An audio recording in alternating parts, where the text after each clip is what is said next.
when you have a rose in mind, go online, go look not at the people that sell them, but look at the breeders and look at what they tell you. Some are rebloomer, but not heavy. So if a breeder tells you it's always in bloom, you want it. Well, at least that's my point of view, because I want a garden that blooms all year long.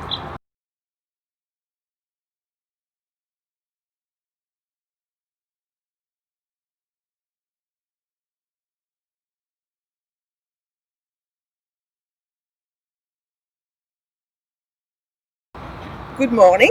My name is Marie-Josée Smith. As you can hear, I have a slight accent. I was born in Paris, France, and moved here in 1989 when I married Mr. Smith, my husband. One of the problems I had when I first came in this country was to deal with the climate. I was trying to put a garden the way we used to do in France. It was not working very well. So what I noticed at the time is that the roses, though, that I had put in my garden were doing much better than anything else. So I decided at the time to join the Anti-Cross Society, which was in Dallas, and learn about how to grow roses. So that's the way we started. One thing that I have to emphasize on is that the roses are doing very well in the heat. If you remember, or maybe you don't know, but the first cultivar of rose was found in Iran long time ago. It's Rosa persicana. It's pretty hot in Iran, and all the roses that we have available today are coming from that one and unique rose. So depending on the cultivar you're going to choose for the area, some are doing better in the sun and the heat, and some are not, but most of the roses love heat. If you give them a little bit of water with the heat, they will thrive. So speaking about me, I'm a master gardener, took the class of 2016, worked mostly in perennial garden as part of my project, and that rose garden was available. There were no lead at the time, so I decided, okay, let's work with the roses, and that's the way I am. Now when we first came here, one of the problems, it was the top of the crisis with the rose rosette. The rose rosette is a disease that is transmitted to the rose by a mite, and the mite is in the cane of the roses and transfer virus to the roses. And when the roses are affected by the disease, well, the only thing you can do is to dig the rose and throw it away and make sure there is no contact with other roses. So the first thing we did in that bed was to pull a lot of roses that had the problem. And of course, I end up with a lot of empty places. So being from Europe, I was used to the mixed border gardens that the British have developed for 2 or 3 centuries. And I always thought that it was very pretty, not to put together only one species of plant, but just to combine them. And so I brought most of the perennial which are in that garden from my own garden, so it would take space. And little by little, as the disease is not as prevalent, we're buying new roses. One thing I did, which I thought was very interesting, that first year, I took contact with Steve Huddleston, who is the head of the botanical garden, and I asked him if I could take cuttings from his roses in February. And from there, we tried to propagate roses. We took 300 cuttings and we brought 20 roses to the garden. And the roses that we brought to the garden are now in their second year and are doing pretty good. So that's one thing which is possible. If you see a rose you like, you ask the owner if you can take a cutting and try to propagate. Now there is plenty of different types of roses. If you look at what we call the antique rose or the old garden roses, you had 5 or 6 different types of varieties. That you have the China, which are accepting a little bit more the shade. You have the Bourbon. You have, but more and more with the hybridizer, you have more and more roses that are coming on the market. And the new hybridizer, whatever you pronounce the word,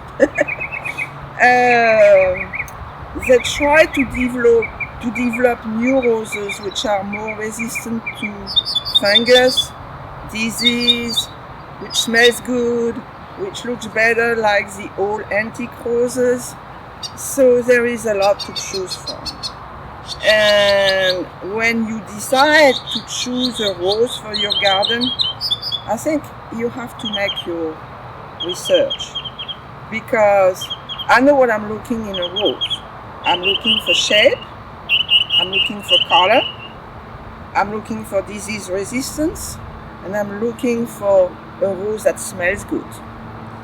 Now, if you go to the supermarket or to one of the big stores like Lowe's or Home Depot, you will see a rose. Oh, that's pretty. Now, I would suggest you go back home, start using your search engine, look at what they say about the rose, how big it's going to grow, how wide it's going to grow, how high it's going to grow.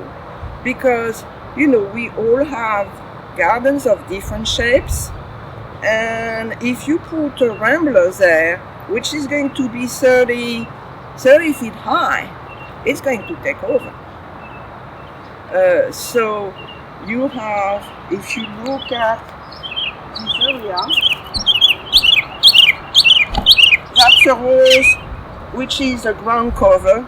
It's not the right time to look at it because it's a little bit hot and it's not blooming right now. But it's going to spread, it's going to stay at that height, and it's going to make like a carpet over that area. Now, in the meantime, if we go and look this way, and I'm going there, now that's a rose, that's a climber. And that's one of the roses that I brought back from my own garden. I had planted it 30 years ago, and of course at the time I had plenty of sun. Well, now it's in the shade of a crepe myrtle.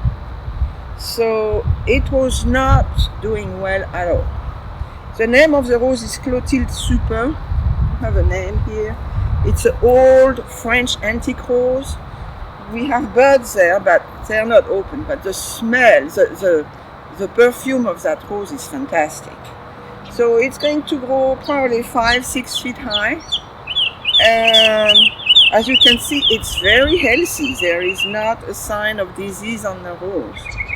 Now, speaking about a rose I brought from my garden, you cannot do that with every rose. You have, at the time of the antique roses, the old roses, the roses were coming on their own roots, which allowed them to have a shape which is really the shape of that specific specimen.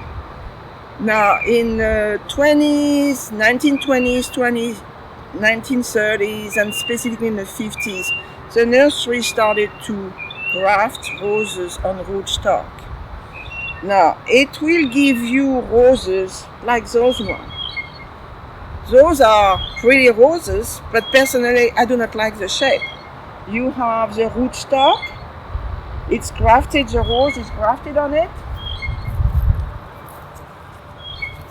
and you have one or two branches that go out. It's not a natural look.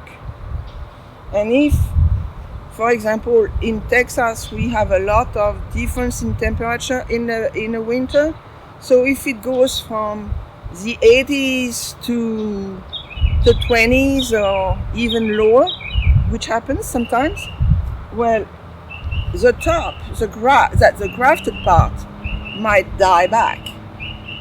And when it does, the rose that you have is not the specimen rose that you planted. You will have the rootstock of the rose. I can show you a rootstock because I have a rose which is coming back from the rootstock. So that's a rose which is coming back from the rootstock, which is from under the place where the rose was grafted originally. So, and it's probably Dr. Huey, because most of the roses that are grafted are grafted on a rose which is pretty sturdy, which is called Dr. Huey. So once bloomer, it's red. It's not interesting. And I just left it there because right now it's green.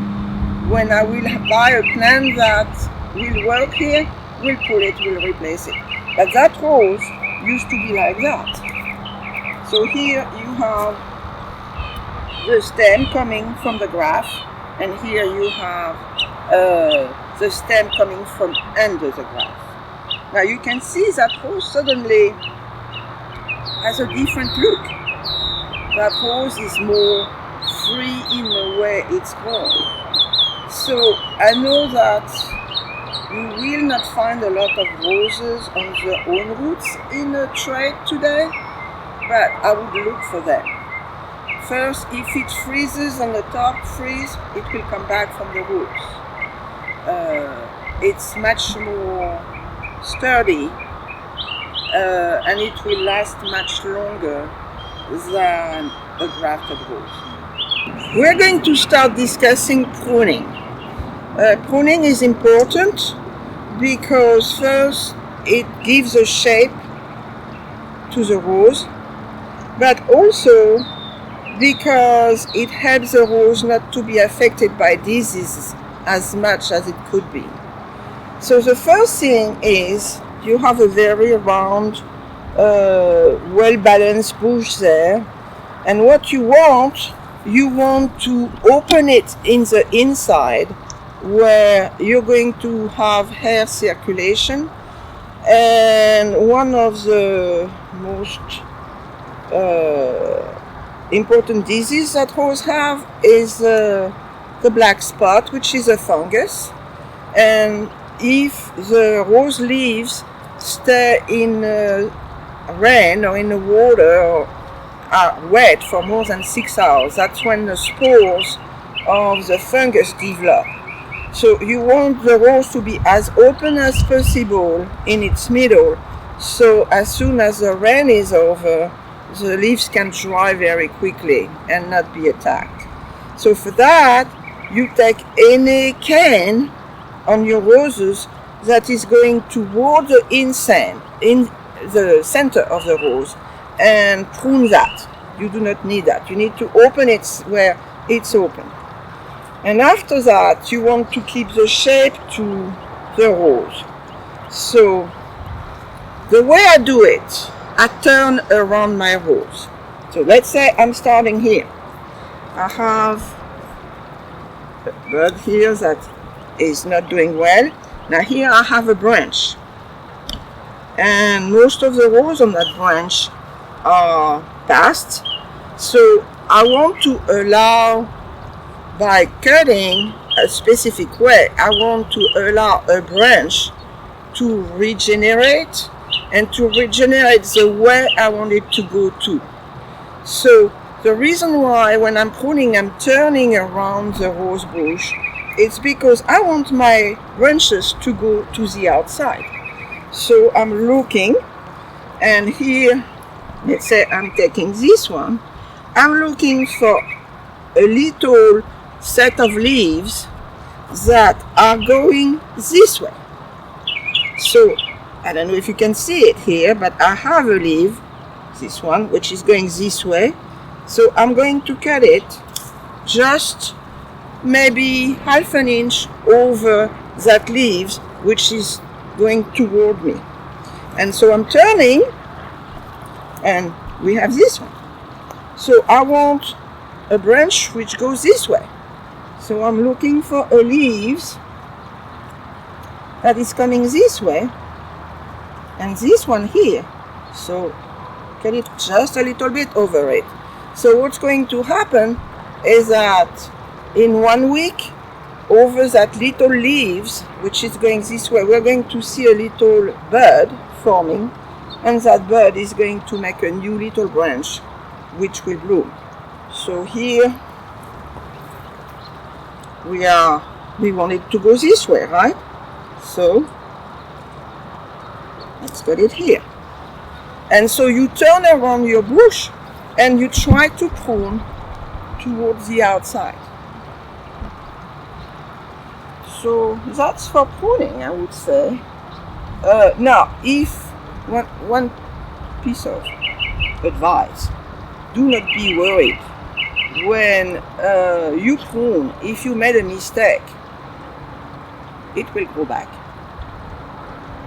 Specifically, if you have a rose which is like this one, pretty healthy, it's going to develop new flowers. So, well, next time just try to apply the rule as I indicated, and your rose will go back in the right direction. And if you have a stem going to the center, cut it back. Now, when we speak about pruning, it's important to know that as soon as we're going to get some freezing temperature, the rose is becoming dormant. And at that time, you don't want to touch it. It's winter. The rose really needs the rest. Because as soon as you're going to prune again, it's like, oh, it's summer. And it's going to make new shoots, and your new shoots are going to be frozen by the next freeze. Okay, in this country and in Texas, February 15 is the time where you start pruning your roses. There will still be a little bit of freeze after that normally, but the roses are pretty, they accept the freeze pretty good. They're not going to get out of dormancy right away. So by March 15, they will start making new branches. By April, you'll have a full bush full of flowers. Now, I'm coming back to what I had spoken earlier. We were speaking about roses. When you choose a rose, you have to decide if you want a one-time flowering rose that is going to give you a very big flush for a period of time in the spring, but after that it's not going to bloom again. Or if you want to choose a rose that is going to bloom again and again till it gets dormant. So once again, you need to make your homework. When you have a rose in mind, go online, go look not at the people that sell them, but look at the breeders, and look at what they tell you. Some are rebloomer, but not heavy. So if a breeder tells you it's always in bloom, you want it. Well, at least that's my point of view, because I want a garden that blooms all year long. I don't really care for something that is going to bloom 3 weeks and after that is gone for the year. Now, if we speak about pruning, it's a little bit different when you have a climber. Personally, I do not prune the climber a lot on February 15. I make sure that there is no dead bud from the previous year.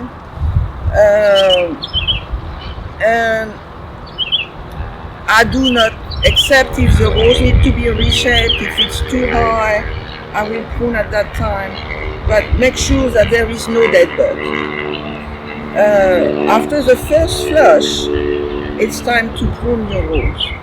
So you'll go using the same concept. If it's against a wall, well, normally all the rows are going to look toward you on the outside. If it's on an open position, you go around it and just you try to reshape your rows to open the inside. Do not let any branches go into the inside, and cut every dead head, every bud that has dried, and it's about it. You know, you want to reshape the bush to the size and the shape you want, but that's it. That rose, it's called crépuscule. Crépuscule in French, of course, it's an old French rose. Crépuscule in French, it's a down.